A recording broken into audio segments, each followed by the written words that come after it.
En el nombre del Padre, del Hijo y del Espíritu Santo. Amén. Ven Espíritu Santo, llena los corazones de tus fieles y enciende en ellos el fuego de tu amor. Envía tu Espíritu Creador y se renovará la faz de la tierra. Estamos estudiando el Catecismo de la Iglesia Católica, su segunda parte, la celebración del misterio cristiano, segunda sesión, los 7 sacramentos de la Iglesia, capítulo 3, los sacramentos al servicio de la comunidad, artículo 7, el sacramento del matrimonio. Estamos en el primer apartado donde el Catecismo dedica 19 números al estudio del tema que tiene como título el matrimonio en el plan de Dios, 1612. Número 1612 del Catecismo de la Iglesia Católica dice: la alianza nupcial entre Dios y su pueblo Israel había preparado la nueva y eterna alianza, mediante la que el Hijo de Dios, encarnándose y dando su vida, se unió en cierta manera con toda la humanidad salvadora por él, preparando así las bodas del Cordero. Es un precioso número este que nos presenta el Catecismo en esta mañana. Es la forma que tiene la Iglesia de explicar los misterios de la fe. Fijémonos cómo primeramente se fundamentan bien, se ponen las raíces y nos dice que hay una alianza nupcial entre Dios e Israel. En varios textos de la Sagrada Escritura podemos ver cómo Dios corteja a Israel, así como el esposo corteja a la esposa. El amor es fuerte como la muerte. Las grandes aguas no podrán anegar el amor. Si alguien quisiera comprar el amor con todos los bienes de su casa, sería como despreciarlo. En el Antiguo Testamento podemos ver esta muestra de ternura del amor de Dios para con su pueblo. Y esto, queridos amigos, lo tenemos que decir porque muchas veces se ha hecho una caricatura donde se dice que el Dios del Antiguo Testamento es un Dios duro, un Dios justiciero, un Dios lejano, mientras que el Dios del Nuevo Testamento es un Dios que nos ha sido revelado por Jesucristo como un Dios misericordioso, como un rostro paterno, cercano a nosotros, amoroso. Pero eso no es cierto. Hay muchos pasajes en el Antiguo Testamento donde se muestra un rostro entrañable y enamorado, donde Yahvé va detrás de su esposa acortejándola. Esa visión que tenemos del Antiguo Testamento de ese Dios fuerte, duro, justiciero, tenemos que ponerla de acuerdo a lo que es. Esa alianza esponsal. Esa alianza era una preparación para la alianza nueva y eterna que es la que va a hacer Jesucristo al encarnarse con toda la humanidad. Pero eso ya venía preparado desde el Antiguo Testamento como una alianza esponsal. Eso, queridos amigos, eso sí que es casarse con nosotros. Por eso el Catecismo, en este número, nos presenta un pequeño texto del Concilio Vaticano II en el documento Gaudium et Spes, en el número 22, donde el concilio dice que en realidad el misterio del hombre, ¿cuál es? Y se pregunta, ¿qué es el hombre? ¿Qué somos? Y él mismo nos ayuda a respondernos, para entendernos a nosotros mismos. El misterio del hombre solo se esclarece en el misterio del Verbo encarnado. Solo conociendo a Jesucristo nos entendemos a nosotros. El hombre es como un jeroglífico, sin respuesta, hasta que conoce a Jesucristo. Y al conocer a Jesucristo es cuando se entiende a sí mismo. Imagínense ustedes, queridos amigos, cuántas veces nos preguntamos, ¿quién soy yo? ¿Cuántas veces vemos esa cantidad de personas, de jóvenes, de adultos perdidos por el mundo, sin rumbo alguno? No saben ni en qué día están parados, no saben nada, no quieren nada, no les ilusiona nada. Parecen hipnotizados todo el tiempo en un teléfono, una computadora. No saben hacer amistades, no saben tener relaciones. Eh, ¿Quién eres? ¿Qué pintas en esta vida? ¿Qué sentido tiene tu existencia? ¿De dónde vienes? ¿Para dónde vas? En el fondo, la gran mayoría de esas personas que viven una vida sin rumbo alguno es porque nunca han conocido a Jesucristo. Porque Jesucristo es el único que puede responder estas preguntas fundamentales. Esta es una frase extraordinaria de la Gaudium et Spes del Concilio Vaticano II. El misterio del hombre solo se esclarece en el misterio del Verbo encarnado, de Jesucristo. ¿Por qué? Porque Jesucristo es la imagen del Dios invisible. Porque Jesucristo es también el hombre perfecto, que ha devuelto a la descendencia de Adán, herida por el pecado, una semejanza divina, una semejanza que se había manchado, que se había emborronado por el pecado. El Hijo de Dios, con su encarnación, se ha unido a todo hombre. Jesucristo, al hacerse hombre, ha asumido todo lo humano. Y también podríamos decir que en Jesucristo todo lo humano se diviniza. Esto es muy, muy interesante y muy importante. El otro día le escuché a un buen sacerdote hablando sobre los tiempos en los que vivimos, hablando de una invitación a una sana espiritualidad donde podamos todos intentar sobrenaturalizar todo lo natural y naturalizar todo lo sobrenatural. Invitación muy, pero muy interesante.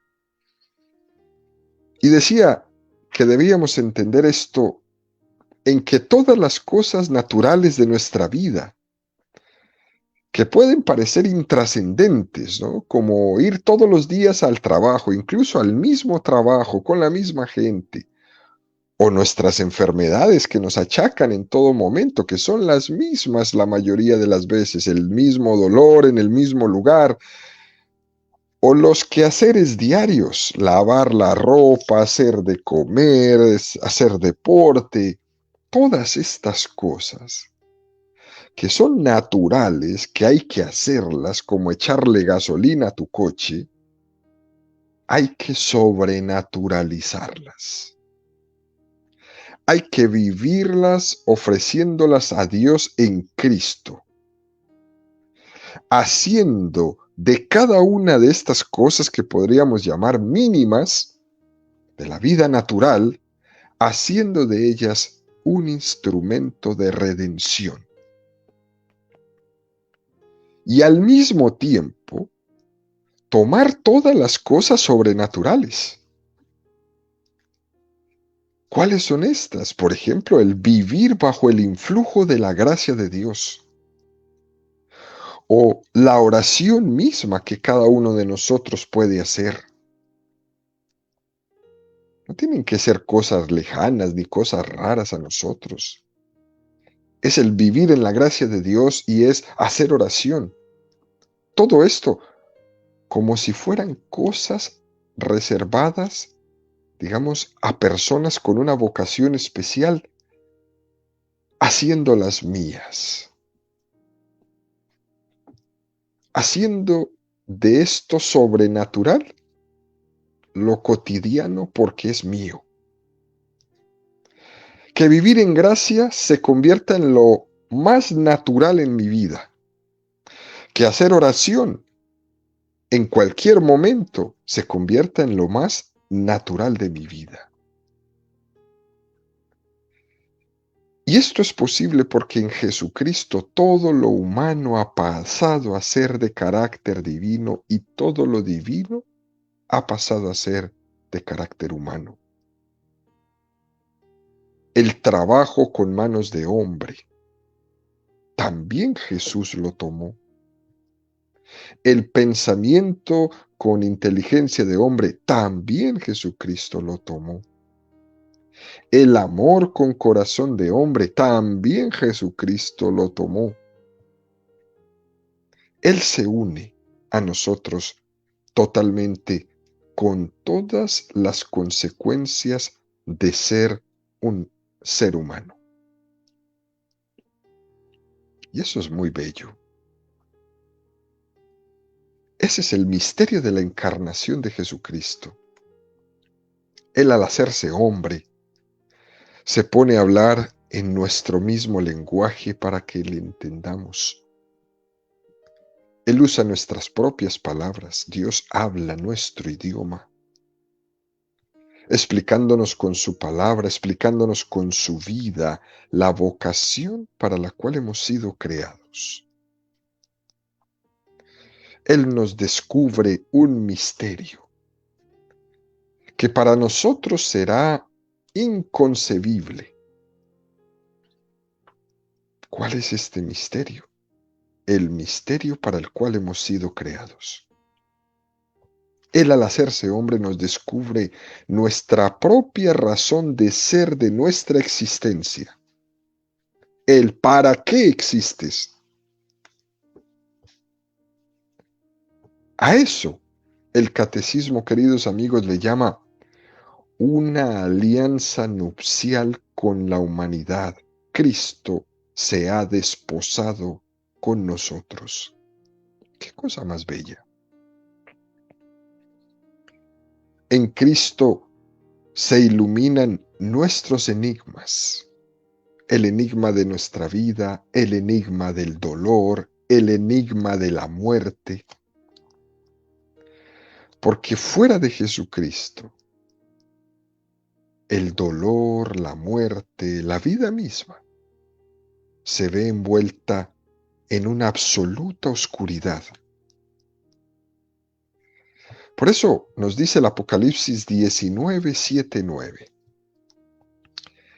Alegrémonos y regocijémonos y démosle gloria, porque han llegado las bodas del Cordero y su esposa se ha engalanado y se ha concedido vestirse de lino deslumbrante de blancura.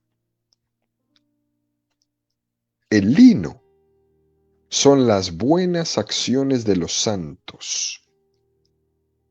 Luego me dice, escribe, dichosos los invitados al banquete de bodas del Cordero. Me dijo además, estas son palabras verdaderas de Dios. Hay un banquete al cual estamos invitados, pero no somos testigos o amigos, sino que somos nosotros los que somos desposados con Jesucristo. Y en este texto del Apocalipsis se habla de que la esposa, la iglesia, ha sido engalanada con un vestido de lino blanco. Por esta razón, nosotros los católicos mantenemos la preciosa tradición de que las novias van a su boda vestidas de blanco. Es un signo precioso. Se ha engalanado con un vestido de lino blanco, dice el Apocalipsis. Todo esto forma parte de nuestra cultura llena de raíces cristianas preciosas y que nosotros tenemos que esforzarnos por no dejarnos secularizar. La novia va vestida de blanco, no de negro, ni de rojo, ni de morado, ni de verde. Así dice el Apocalipsis, porque se engalana para su esposo. Por ejemplo, celebramos el Día de Todos los Santos y mantenemos la costumbre. Mantenemos la costumbre de disfrazar a los niños de santos, por ejemplo, o de ir también en ese mismo momento. Un día celebramos el Día de los Santos, al otro día el Día de los Fieles Difuntos, y vamos a las tumbas a cantarle a los difuntos, a comer ahí en el cementerio, a llevar flores. Todo eso es un símbolo de una fe y una esperanza en una vida que está más allá de la muerte. Y eso es tan antiguo como la misma fe. Y lo que dice este texto del Apocalipsis es que el novio ha querido revestir con lino de la santidad, el lino de la santidad, que son las oraciones de los santos. Cristo nos da el don de la pureza para unirnos con Él, que es el puro. Cristo nos da el don de la santidad para unirnos con Él, que es el santo. Y por eso la novia se viste de lino. Se viste y se engalana con la oración de los santos para entregarse a su esposo, que es el gran santo. Dicho esto, el catecismo da un paso más y nos presenta el número 1613, que dice: en el umbral de la vida pública, Jesús realiza su primer signo, a petición de su madre. ¿Con ocasión de cuál? De un banquete de bodas.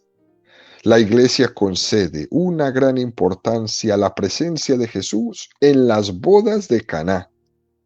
Ve en ella la confirmación de la bondad del matrimonio y el anuncio de que en adelante el matrimonio será un signo eficaz de la presencia de Cristo. ¡Qué número tan hermoso! En esa presencia de Jesucristo, en esas bodas, ahí en Caná, estaba corroborando la santidad de ese encuentro entre el hombre y la mujer. Él ve en ella la bondad del matrimonio. La Iglesia, a lo largo de la historia, ha tenido que luchar contra muchas herejías, donde se tenían consideraciones peyorativas hacia el tema del matrimonio. Entendían estas herejías que el matrimonio era una especie de concesión a la carnalidad, ¿no?, que era algo pecaminoso. Los gnósticos, por ejemplo, en los primeros siglos de la Iglesia, desde esa concepción dualista, donde la carne es mala y el espíritu es bueno, y por tanto condenaban el matrimonio como algo pecaminoso. Todo eso hubo que lucharlo, hubo que debatirlo, hubo que combatirlo. Esa ha sido la defensa de la Iglesia por el matrimonio desde el primer siglo. En cambio nosotros decimos que el matrimonio católico no es cosa de dos, sino de tres, porque Cristo está en medio. Porque su presencia en medio de ese hombre y de esa mujer lo va a cambiar todo. Lo que pasa es que es una presencia discreta.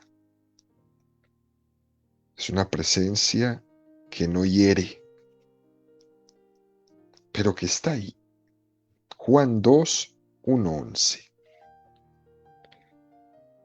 3 días después de se celebraba una boda en Caná de Galilea, y estaba allí la madre de Jesús. Fue invitado también a la boda Jesús con sus discípulos, y como faltara vino, porque se había acabado el vino de la boda, le dice a Jesús su madre: no tienen vino. Jesús le responde: ¿qué tengo yo contigo, mujer? Todavía no ha llegado mi hora. Dice su madre a los sirvientes: haced lo que él os diga. Había allí 6 tinajas de piedra, puestas para las purificaciones de los judíos, de 2 o 3 medidas cada una. Les dice Jesús: llenad las tinajas de agua, y las llenaron hasta arriba. Sacadlo ahora, les dice, y llevadlo al maestresala. Ellos lo llevaron. Cuando el maestresala probó el agua convertida en vino, como ignoraban de dónde era, los sirvientes, los que habían sacado el agua, sí que lo sabían, llama el maestresala al novio y le dice: todos sirven primero el vino bueno y cuando ya están bebidos, el inferior. Pero tú has guardado el vino bueno hasta ahora. Así, en Caná de Galilea, dio Jesús comienzo a sus señales y manifestó su gloria, y creyeron en él sus discípulos. Este es un precioso texto donde vemos la primera aparición pública de Jesús. Es puesto como un momento clave para ver cómo Jesús bendice, santifica con su presencia, con su asistencia a esa boda, la unión del hombre y de la mujer. Podríamos decir que en esa boda estaría ya solamente María y Jesús. Posiblemente se deduce que ya San José habría fallecido cuando Jesús tenía 30 años.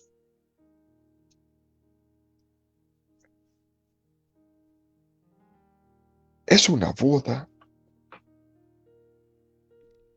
en la que Jesús empieza su vida pública. Es una boda en la que empieza la historia de la humanidad en Adán y Eva. Es una boda en la que termina el Apocalipsis, en las bodas del Cordero. Es impresionante. Todo va alrededor de la boda. Y aquí en las bodas de Caná no nos dicen el nombre ni del novio ni de la novia. Pero sí nos dice que Jesús está allí. Es muy interesante este hecho de que Jesús está allí, porque no es algo ajeno a Dios el amor humano. Jesús va con su presencia a apoyar el amor humano. Otra cosa distinta es ya lo que Jesús va a hacer con el matrimonio, que lo va a elevar a la condición de sacramento, eso que ya existía desde antes. Le va a dar el toque religioso, le va a dar la bendición de lo alto. Los va a poner en gracia. Pero Jesús está allí para manifestar que el amor humano es algo muy bueno. La verdad no es que Cristo se haga presente en el día de la boda, sino que Cristo ha estado presente en esa relación entre ese novio y esa novia desde el principio. Si han llegado a conocerse ese novio y esa novia es porque Dios ha puesto al hombre en el camino de esa mujer y a la mujer en el camino de ese hombre. Dios desde siempre los pensó el uno para el otro. Los creó de la nada, el uno pensado para el otro. Porque muchas veces es un error pensar que yo elijo mi novia y me voy delante del altar para que Dios me bendiga con ella, porque yo la elegí. No, no es así. Lo que pasa es que descubres en la vida qué es aquello que Dios tenía dispuesto para ti. ¿Qué vocación concreta tenía Dios dispuesta para ti? Y en tu búsqueda la encuentras. Porque como hemos dicho tantas veces, nosotros no somos inventores. Nosotros somos descubridores. Nosotros no inventamos una vocación, nosotros descubrimos lo que Dios desde toda la eternidad ha pensado para mí. Y por eso la presencia de Jesús va a darle ese tono de bendición al amor humano, porque ya Dios había pensado para ti y tú lo has descubierto. Y también es importante la presencia de María en esa boda, porque es como una invitación a dejar que María esté presente durante ese conocimiento en la amistad, durante ese noviazgo. Pedirle a María que esté presente con Jesús en nuestra relación que va madurando poco a poco hasta terminar en el sacramento del matrimonio. Hay que pedirle a los dos que vengan a nuestra relación, que vengan a nuestra boda. En este texto de San Juan, donde se nos relatan las bodas de Caná, el hecho de que María es intercesora en favor de nuestros matrimonios es muy importante porque ella intercede para que haya vino bueno en nuestros matrimonios. Intercede para que lo mejor esté por llegar.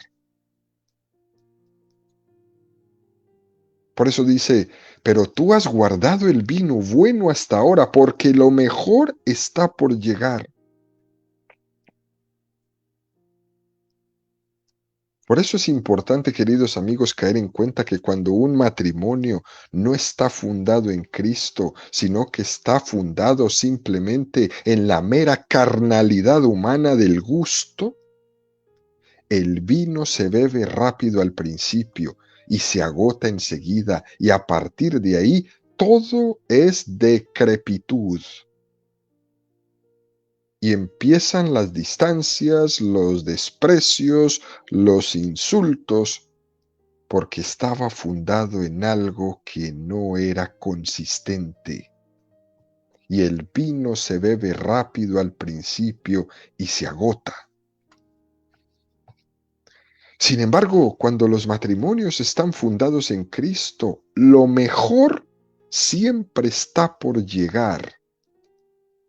Y por eso se ven por ahí esas celebraciones tan hermosas en las bodas de plata. El amor es mucho más profundo que el primer día de la boda. En las bodas de oro más y mejor. Esto es algo impresionante, porque lo mejor está por llegar, porque Jesucristo lo reserva para el final. La presencia de la Virgen María salva muchos matrimonios, salva muchas familias y lo hace enseñándonos una cosa que es muy sencilla, como lo dijo en las bodas de Caná: haced lo que Él os diga. La importancia, queridos amigos, de alimentarnos de Jesucristo para que nuestros matrimonios, para que nuestras familias tengan cimientos firmes, para que en ellos reine la invitación de Jesucristo al amor y no el egoísmo, es muy, muy importante. Hay que alimentarse de Jesús. Si uno en esa escuela de amor que es la cruz de Jesucristo no se cimienta, aquello se viene abajo. Porque sin la cruz, que es la escuela de Jesús, no se salva ningún matrimonio. Sin el amor de la cruz de Jesucristo es imposible soportar cualquier cosa en un matrimonio. Imposible. Por eso María nos dice: haced lo que Él os diga. Aprendan a amarse con ese amor de Jesucristo, que es un amor crucificado. Porque si tú no sabes crucificarte a ti mismo y amar con ese amor que Jesucristo te enseñó en la cruz, tu matrimonio está condenado al fracaso, tarde o temprano. Pero si hacemos lo que Él nos diga, vamos a estar blindados de cualquier tipo de amenaza y vamos a estar puestos en el camino correcto para que venga el maestresala y nos felicite, porque hemos guardado el mejor vino para el mejor momento. Es extraordinario invitar a María y a Jesús a nuestra boda, a nuestra casa, a nuestras familias, a nuestras relaciones. Y es impresionante ver cómo en esta boda de Caná no se nos presenta el nombre del novio ni tampoco de la novia, porque ese novio es Jesús y esa novia eres tú.